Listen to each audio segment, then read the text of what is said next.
Olá, meus queridos irmãos, a paz do Senhor Jesus.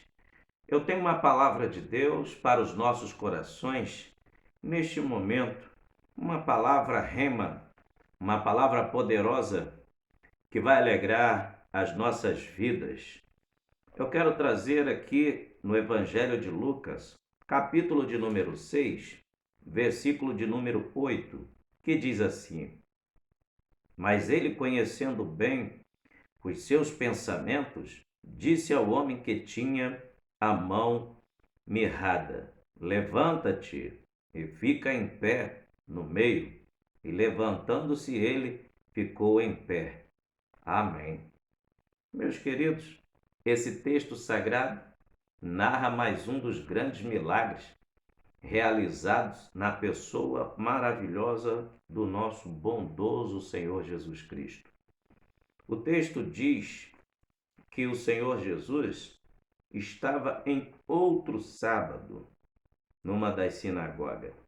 O escritor aqui, ele é bem enfático em explicar que qual dia da semana em que Jesus estava na sinagoga. Ele diz que era num sábado, tá? E aconteceu também que em outro sábado, em outro significa que era costume do Senhor Jesus aos sábados estar na sinagoga.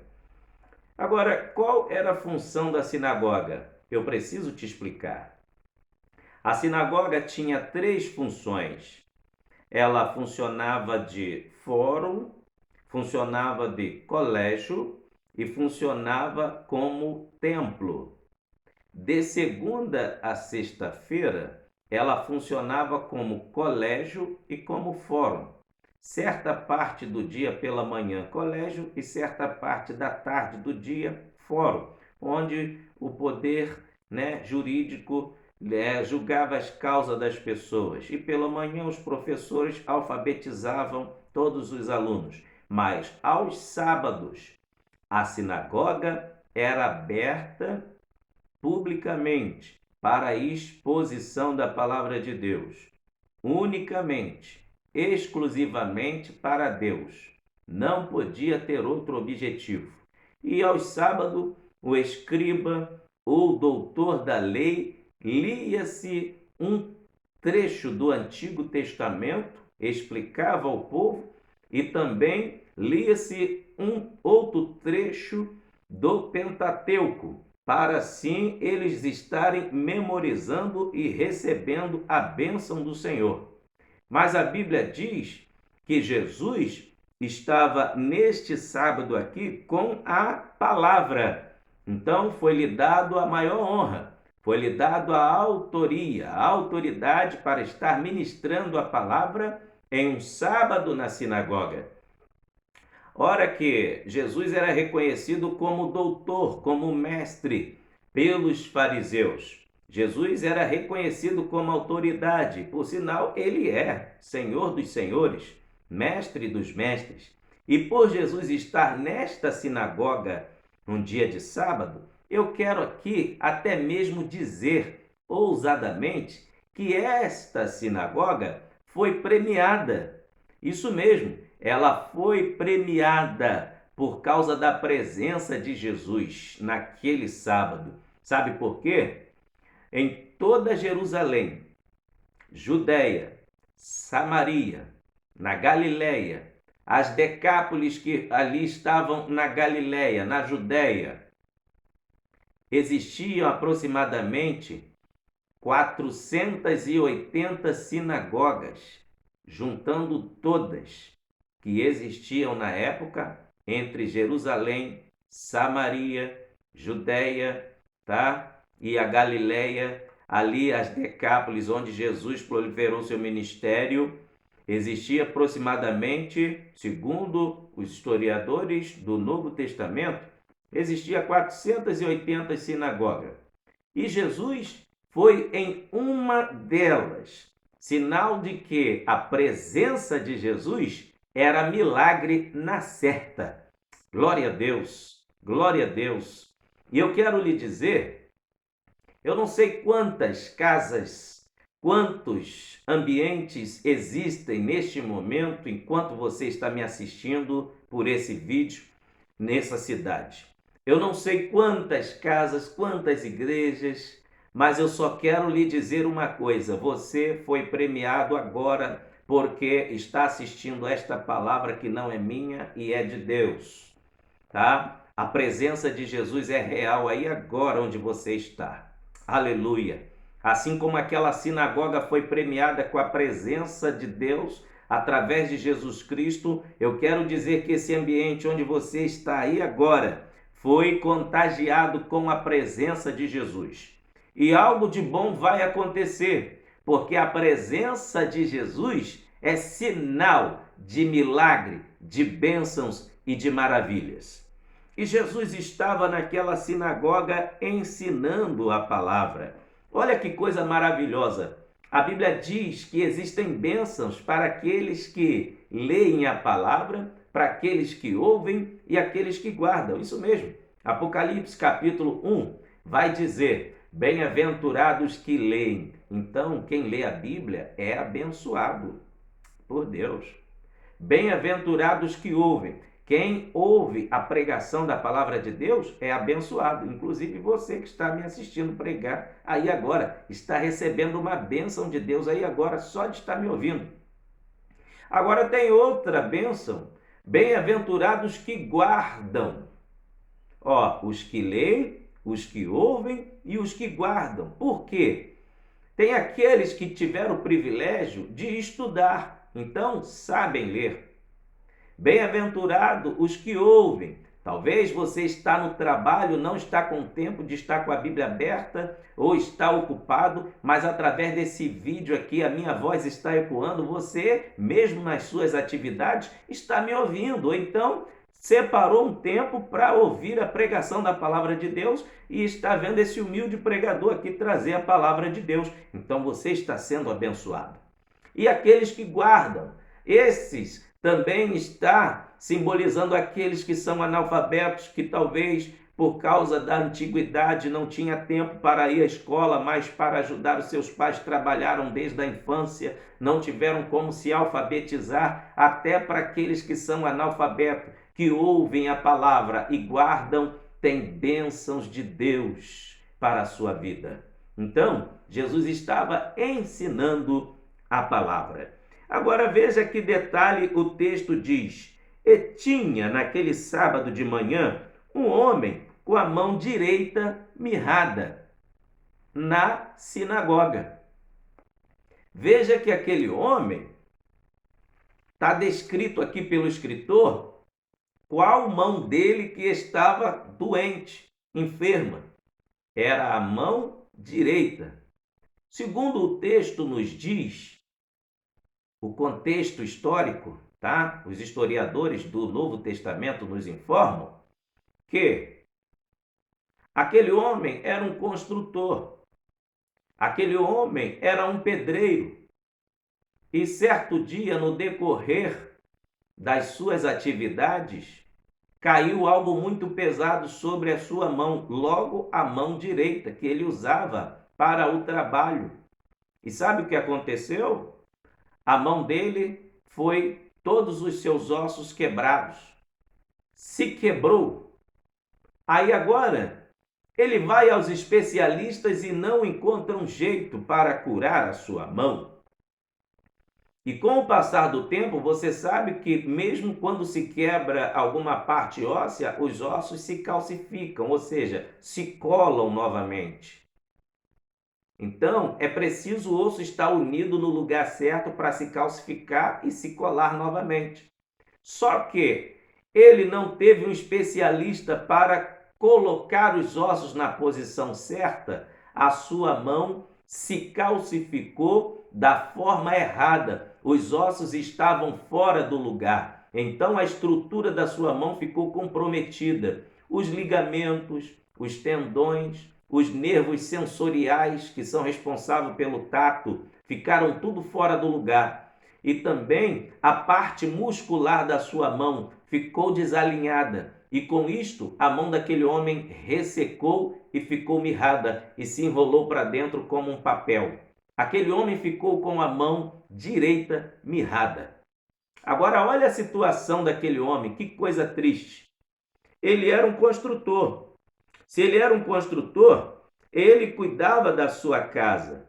A manutenção, a provisão financeira da sua casa era por conta da sua profissão.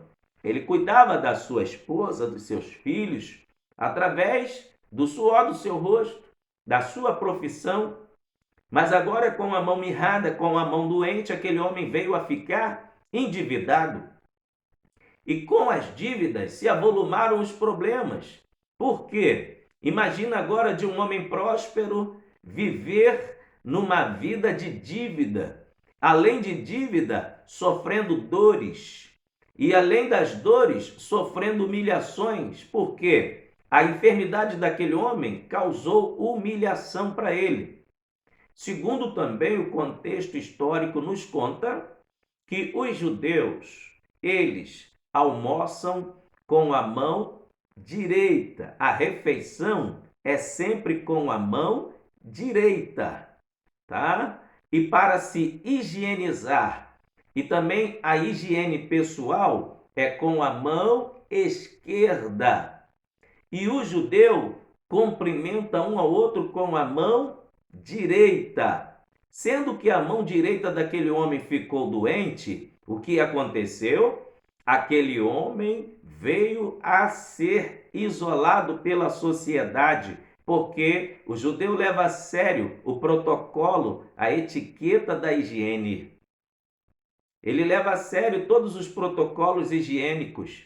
E então, aquele homem ficou sem um aperto de mão, sem um abraço por muito tempo. Ele passou a ser considerado um imundo diante da sociedade, porque todas as suas necessidades ele fazia com uma mão só. Até a sua alimentação era com a mesma mão que ele se higienizava. Agora, aquele homem sofrendo toda a humilhação, não perdeu a sede de ir para a casa de Deus. Ele foi para a sinagoga em mais um sábado para sentar-se para ouvir a palavra de Deus. Glória a Deus! Ele estava na sinagoga para ouvir a palavra de Deus. E quando ele vai à sinagoga, é sinal de que ele tinha sede de ouvir a palavra de Deus, se alimentar de Deus e não ficou lisando o ego do problema que ele estava enfrentando. Não se importou com a humilhação que estava vivendo. Talvez você que me assiste está atravessando um problema de dificuldade tão grande que estão causando isolamento para você. Aqueles que te abraçavam estão dando as costas para você. Aqueles que diziam que te amavam estão agora te abandonando. Isso mesmo, estão agora te abandonando, dando as costas para você. E eu quero dizer uma palavra de Deus para a tua vida. Você está no lugar certo e na hora certa. Você está dando ouvidos à voz de Deus e à palavra de Deus através desse vídeo. Não importa a sua humilhação, não importa o quanto você está sofrendo, o poder de Deus te alcançará, a glória de Deus te alcançará. Agora veja, desempregado, endividado, cheio de problemas, mas estava na casa de Deus. Significa que o amor daquele homem por Deus era maior do que os seus problemas que ele estava enfrentando. Aleluia! Siga o exemplo deste homem. Apesar da dificuldade, apesar da adversidade, da enfermidade, do isolamento, apesar de toda a humilhação, ele estava na casa de Deus. E para você que está me assistindo, tem passado por momentos de dificuldades, de dores, mas não tem abrido mão. Você está indo à casa de Deus. Isso mesmo, continue caminhando, porque a qualquer hora o céu vai se abrir e Deus não se esquece dos seus. Aleluia, aleluia. Agora, no culto da sinagoga, naquele sábado, estava Jesus, que é a pessoa principal, estava aquele homem com a mão direita mirrada. A Bíblia diz também que estavam os escribas e os fariseus. Só que, enquanto Jesus pregava, Jesus detectou 3 tipos de pecados na hora do culto. Isso mesmo. Enquanto ele estava ministrando a palavra, estava acontecendo 3 pecados gravíssimos. Qual é? Vou ler aqui para você que está no versículo 8. Olha só. Mas ele, conhecendo bem os seus pensamentos, diz a Bíblia aqui que os fariseus estavam pensando coisas ao contrário à pessoa de Jesus Cristo enquanto Jesus ministrava a palavra na hora do culto. Quantos que vão para a igreja? O corpo físico está na nave do templo, mas os pensamentos estão lá fora. Não faça isso. De que adianta estar com o corpo presente no culto, na reunião de adoração, mas a mente e o coração está fora, está longe. Deus não se agrada desse tipo de adoração, nem receberá este culto. Os pensamentos desses homens aqui eram pensamentos impuros. Eles estavam preocupados se Jesus ia curar aquele homem da mão mirrada naquele dia que era sábado, porque a lei de Moisés proibia o trabalho no dia de sábado. Mas o fato de Jesus curar aquele homem, eles iriam atribuir a cura que Jesus ia efetuar naquele homem ao trabalho da medicina. Até médico era proibido de trabalhar aos sábados. Olha que coisa terrível! Mesmo sabendo que a pessoa estava com dores, sofrimento, para aqueles fariseus era que, como se dissesse assim, deixa ele sofrer mais um pouco, outro dia o Senhor cura ele. Esta é a posição, este é o pensamento daqueles que não se importam com a sua dor, daqueles que não se importam com o teu sofrimento. Eles dizem assim: deixa mais um pouco, pode ir mais para frente, pode protelar esta situação. Mas Jesus estava pregando e já estava de olho naquele homem que estava enfermo naquela sinagoga. Eu quero lhe dizer que os olhos do Senhor já te alcançaram e os propósitos dele para a tua vida não vão se dissipar, vão se concretizar. Aleluia! A Bíblia diz que Jesus olhou os corações daquele homem. Também está registrado em Marcos, capítulo 3, e o versículo 5. Diz assim: olhando para eles em redor com indignação, condoendo-se da dureza do seu coração. Aqueles homens estavam no culto, mas os seus corações eram corações duros. Eram pessoas que preferiam outra pessoa estar sofrendo do que receber a cura naquele dia de sábado.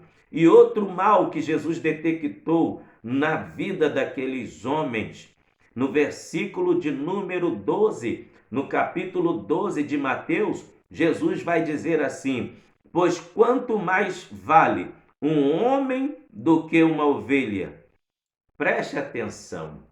Aqueles homens que estavam ali, que não queriam ver aquele homem da mão mirrada ser curado, eles eram ricos, eram abastados financeiramente, estavam sadios fisicamente, mas eram orgulhosos.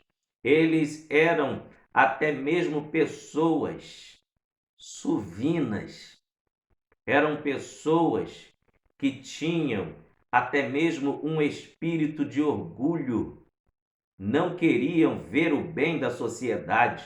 Mas, interessante, eles eram responsáveis pela parte da Bíblia, tá? A parte da ministração na sinagoga era com eles. Isso significa que nem todos que conhecem a Bíblia toda de capa a capa é convertido.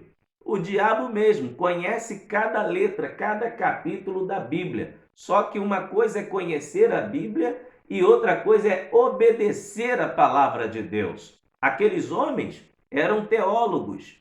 Existem hoje púlpitos cheios de teólogos, igrejas cheias de teólogos, mas com pouca unção e pouco poder de Deus, pouco amor no coração, que tem corações endurecidos, que não tem visão pelas pessoas humildes e pelas almas que estão perdidas. Pensam apenas no seu ego, pensam apenas no seu bolso.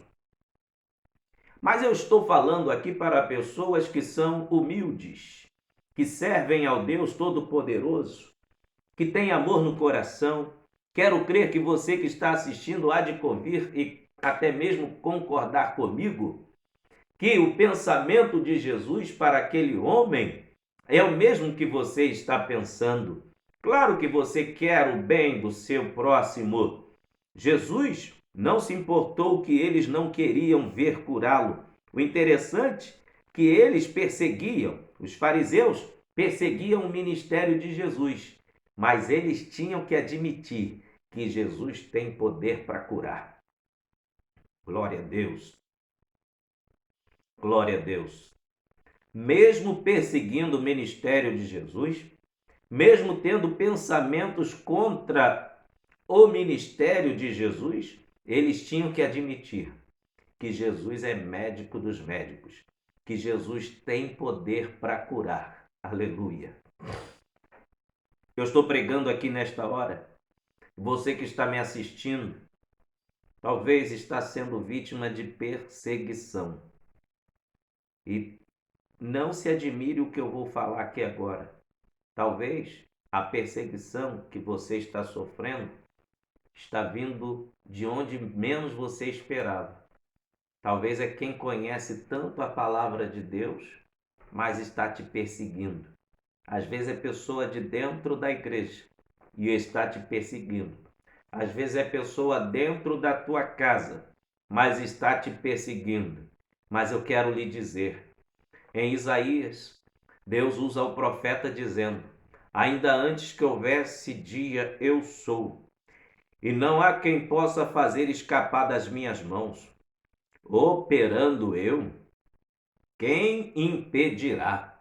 Operando eu, quem impedirá? Eu quero dizer que mesmo que surjam pessoas com pensamentos negativos, pensamentos ao contrário daquilo que Deus tem propositalmente preparado para você, para o teu ministério, para a tua casa, para a tua vida, não vai ser pensamento ao contrário que vai impedir, não vai ser coração endurecido que vai impedir, não vai ser pessoas que pensam em si mesma, que são orgulhosas. Sabe por quê? Aqui em Mateus 12, verso 12, a Bíblia diz que eles davam mais valor ao animal do que a pessoas. Jesus chegou a perguntar em Mateus 12, verso 11 e 12, qual dentre vós que tendo um boi ou um jumento ou uma ovelha, se cair dentro de um buraco num dia de sábado, você não vai dar ordem ao seu funcionário para arrancar de lá? Ou você vai deixar passar o sábado inteiro o seu animal com sede, ferido e caído dentro do buraco? É lógico que, obviamente, vocês imediatamente não vão querer perder um animal, ainda mais porque naquela época não existia automóveis. Sabe qual era o meio de transporte mais caro da época? Eram bois, eram burros, eram cavalos, tá? E a ovelha era um animal extremamente caríssimo, porque quando se matava uma ovelha, a lã da ovelha era vendida para se fabricar casaco, tapete. Então, os fariseus eram fazendeiros, eram pessoas de posse. E Jesus disse: eu não convinha também tirar este homem deste precipício, deste buraco? Eu não vou deixar jamais este homem preso a esta enfermidade só porque é sábado para cumprir um capricho de vocês. Eu quero dizer que o capricho dos seus opositores estão caindo por terra agora, sabe? Quem são os opositores que não quer ver Deus operar algo e um milagre na tua vida? Talvez um vizinho que é feiticeiro, talvez aquele que tem inveja de você, tem inveja da sua prosperidade, tem inveja de tudo que Deus fez e está fazendo por você. Ei, não se preocupe. Deus está no controle. A glória é dele, a honra é dele, e ele vai operar o milagre na tua vida, querendo os seus opositores ou não. Então, olha o que Jesus fez naquela hora. Parou a pregação e olhou lá atrás e chamou aquele homem e deu 3 ordens para ele. Jesus disse para o homem que tinha a mão mirrada: você que está aí atrás, que está com a mão mirrada, levanta-te, fica em pé e vem para o meio. Essas 3 ordens Cristo está te dando nesta hora. Antes que o milagre e antes que o desenvolvimento do seu ministério aconteça, antes que a bênção chegue até você, é necessário que você obedeça ao Mestre. A ordem dele é esta nesta noite, neste dia, nesta tarde, dependendo da hora que você estiver assistindo esse vídeo. A ordem dele é: levanta-te. Aleluia.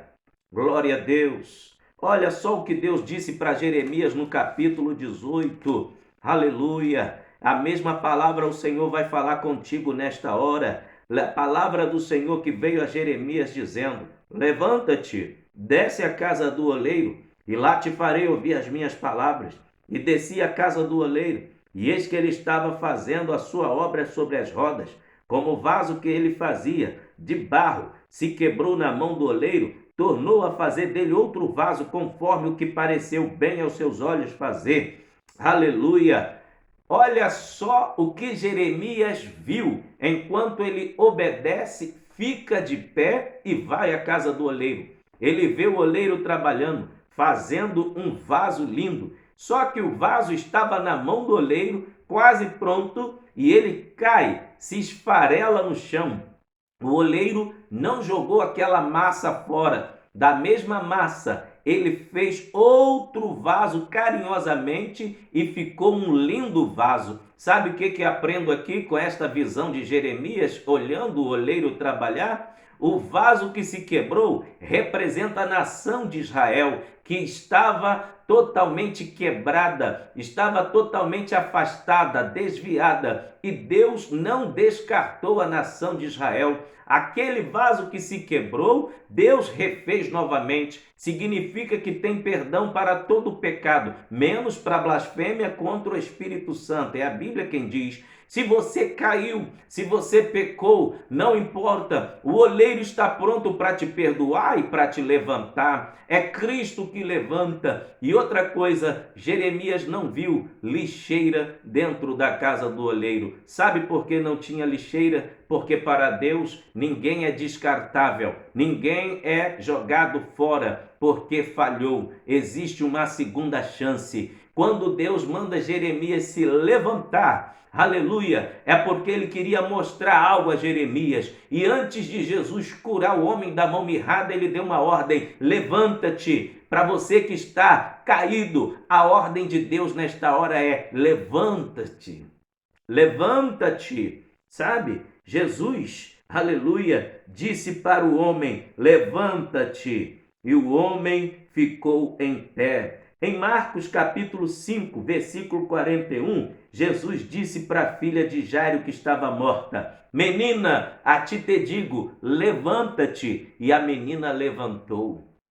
O interessante é que a menina já estava morta, mas só que a voz de Jesus é tão poderosa que tanto faz estar morto ou estar dormindo. Se ele chama para levantar, se levanta na mesma hora, porque a voz dele é de comando, é voz de poder, é voz de trovão.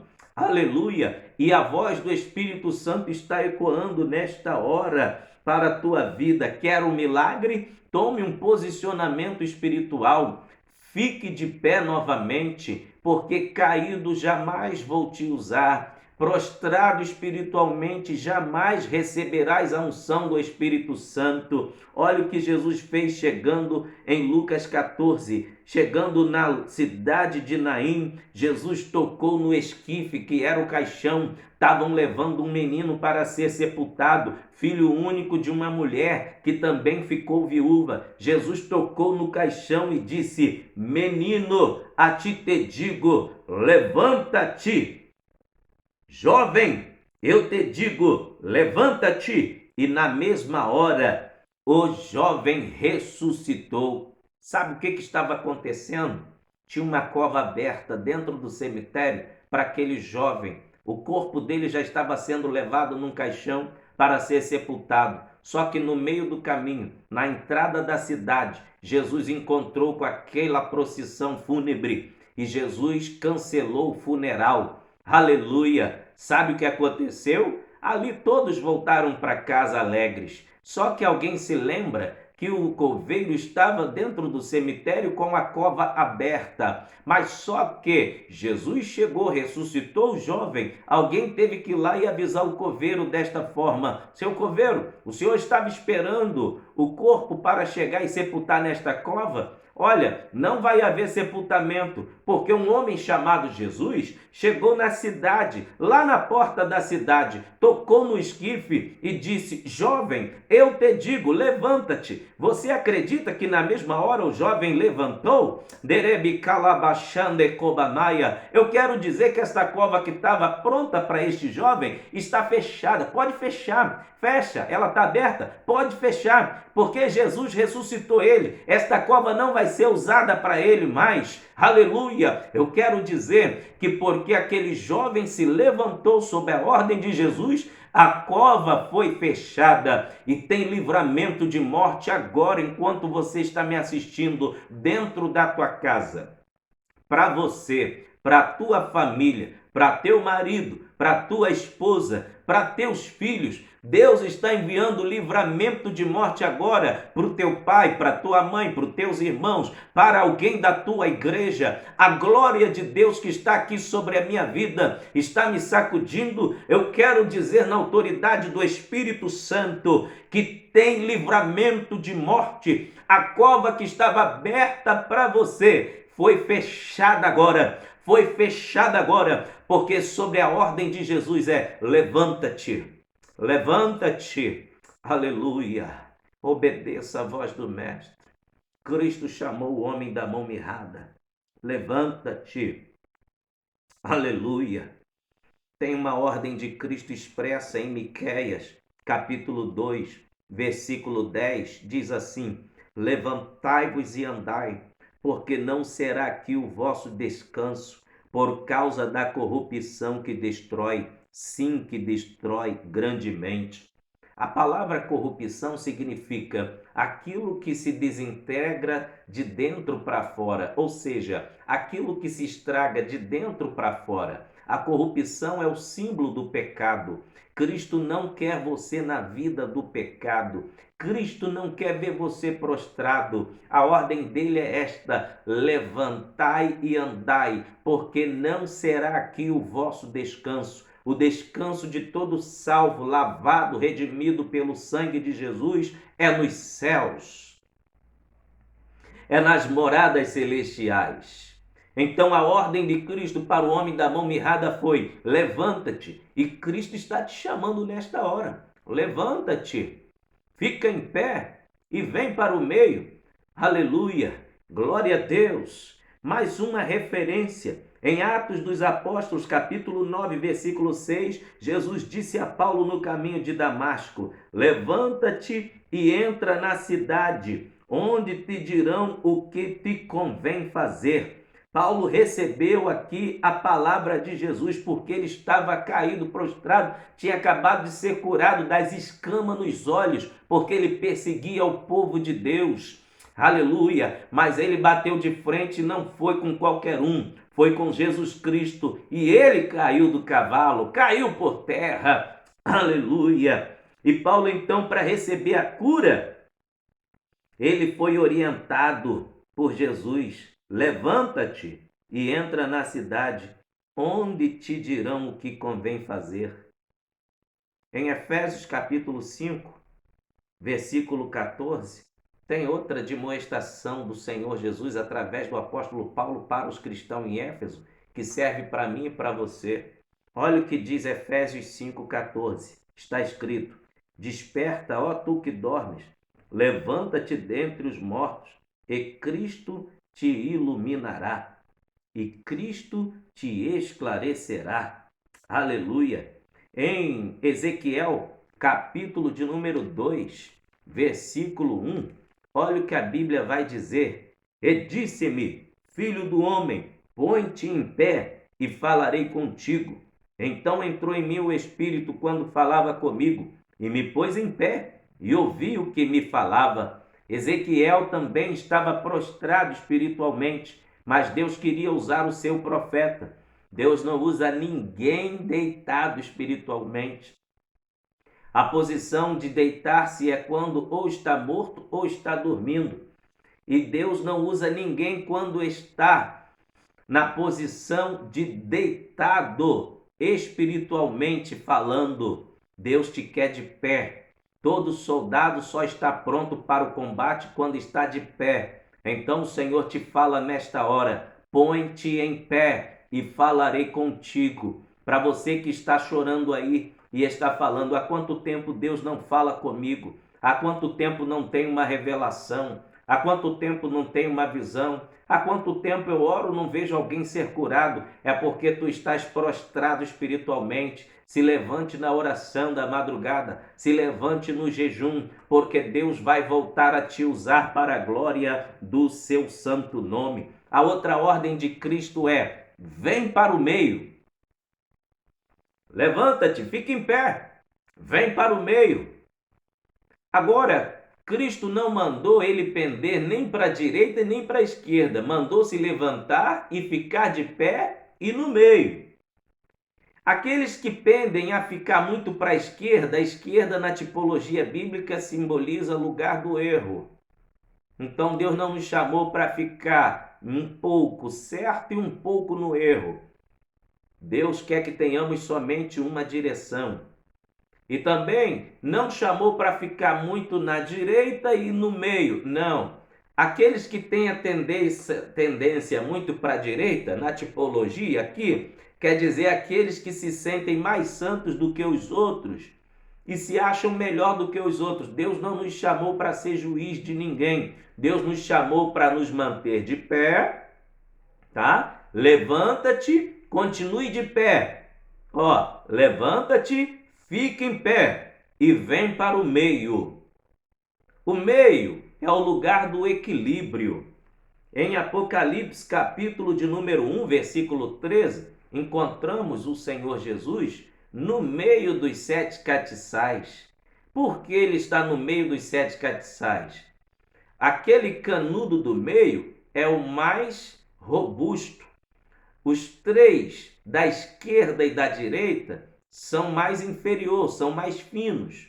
Mas o que sustenta os 7 canudos é a quantidade de azeite que é depositada no canudo do meio, na haste central, que é chamada de pedestal. Por que Cristo está no meio dos 7 castiçais? Porque ele é o sustento das igrejas. É dele que sai a unção do Espírito Santo para as igrejas, tá? Nenhuma igreja tem brilho próprio. O castiçal é alimentado por azeite. E os azeites em cada haste faz com que os pavios sejam enxambrados no óleo e recebam a combustão quando a ponta é acesa e mantém acesa por causa do combustível. A igreja, ela é alimentada pela presença de Deus através do Espírito Santo, mas é porque Jesus está no meio. Segundo o convite de Jesus para o homem da mão mirrada é: vem para o meio.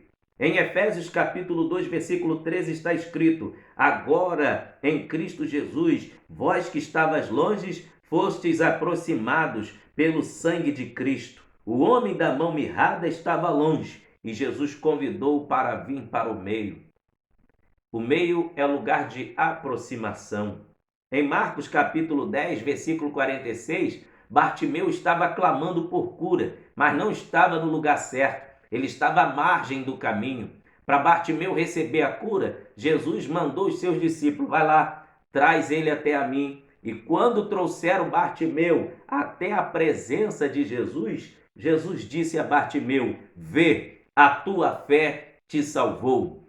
Tenha visão. Na mesma hora, Bartimeu passou a enxergar, porque ele chegou perto de Jesus. O lugar da cura é pertinho de Jesus. Lugar da comunhão é pertinho de Jesus. Lugar da unção é pertinho de Jesus. E Ele está te chamando nesta hora. Vem para o meio, vem para perto de mim. Aleluia! Glória a Deus! Em Apocalipse capítulo 5, versículo 6, a Bíblia diz que no trono celestial Cristo está sentado no meio. Em Apocalipse capítulo 7, versículo 17, João vê novamente o trono celestial. E quem é que está sentado no meio do trono? Cristo Jesus está no meio. Aleluia! A Bíblia diz em Mateus capítulo 18, versículo 20, Jesus disse: porque onde estiver 2 ou 3 reunidos em meu nome, ali eu estarei no meio deles. Então, meus queridos, o meio é o centro e Cristo sempre é o centro de todas as coisas.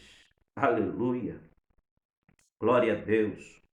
Jesus convida o homem para o meio porque ele sempre está no meio. Em Isaías capítulo 12, versículo 6, está escrito: exulta e jubila, ó habitantes de Sião, porque grande é o Santo de Israel no meio de ti. Glória a Deus! Eu quero até dizer para você o que está registrado no Salmo de número 46. Aleluia! Onde é a posição dele? Olha só que coisa gloriosa. Salmo 46, versículo 4.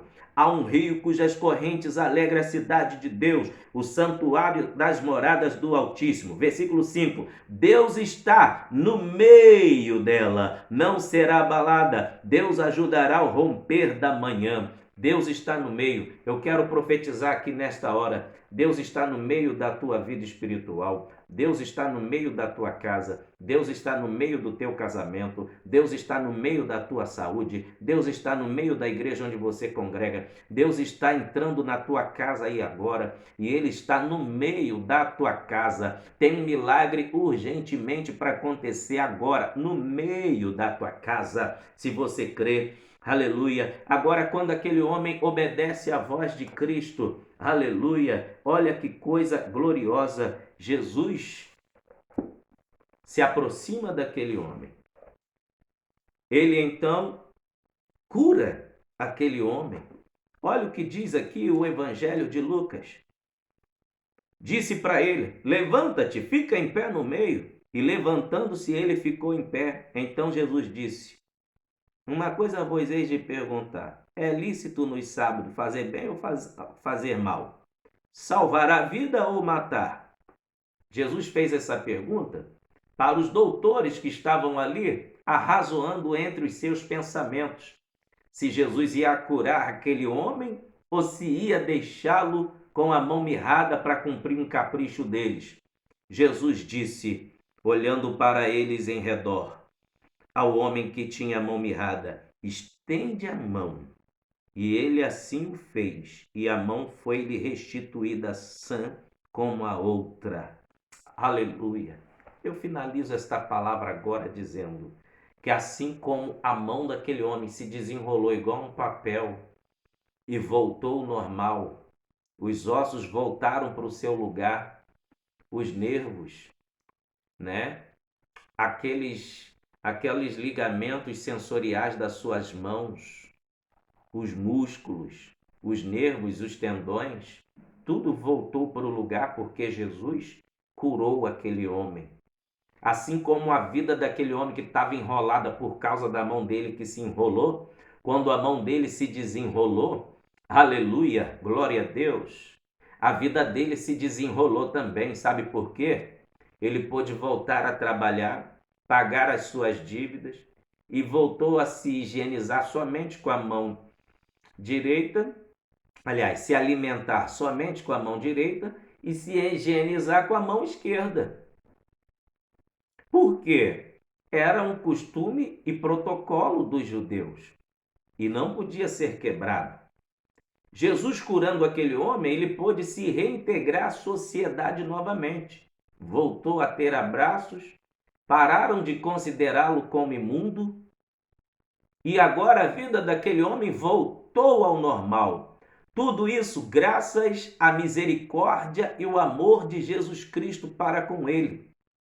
Eu quero dizer que esta graça e esta misericórdia está chegando até você e agora que está me assistindo. Talvez você estava com a vida toda enrolada, estava desesperado, sem saber o que fazer, mas a unção de Jesus Cristo chega até você e agora. E em nome de Jesus, tudo que estava enrolado na tua vida vai se desenrolar. E a cura que você necessita chega agora até você. É só cumprir a ordem do Mestre. Levanta-te, fica em pé e vem para o meio. E o maior interesse de Jesus Cristo é salvar a sua vida.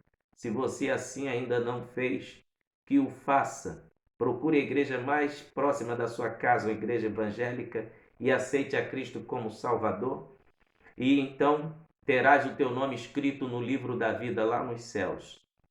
E eu quero dizer para você que quer aceitar Jesus agora através desse vídeo, feche os seus olhos e ore desta maneira: Senhor Jesus, perdoa os meus pecados. Eu te aceito como meu Salvador. Eu quero pedir que o Senhor envia o teu Espírito Santo para fazer morada no meu coração. Amém. Em nome de Jesus. E assim vai acontecer. O Espírito Santo vai fazer morada no seu coração. E que Deus em Cristo nos abençoe. Até o próximo vídeo, em nome de Jesus. Amém.